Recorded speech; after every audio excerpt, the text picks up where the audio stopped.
شايف هذا من تخليه بالعجينة ما ظل سمكة ما تعتب عليه. نكهة خاصة بالسمك. هذا القشور مال الربيان. هذا القشور مال الربيان، الذيل والراس. هذا بيسوي نكهة بالطعم كلش قوية. تمام. هسه راح تشوفون شلون نسويه بطريقة كلش سهلة. اتمنى منكم ما تنسون اللايك والمتابعة بس هذا، وخمسة مشتركين على قناة اليوتيوب.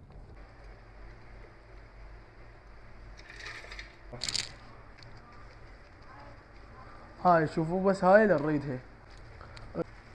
هاي انا استخدمها هاي ويا العجين بالفيدر، تصير باي طعم تصير. افضوا هاي الطريقة يمكم من تشترون ربيان سووها. كيلو واحد مال ربيان يسوي هالقد. لا تبخلون علينا باللايك والمتابعة، وخمسة مشتركين على اليوتيوب. شايف هذا من تخليه بالعجينة ما ظل سمكة ما تعتب عليك. بس هسه بهاي الايام ترى ماكو صيد. تمام.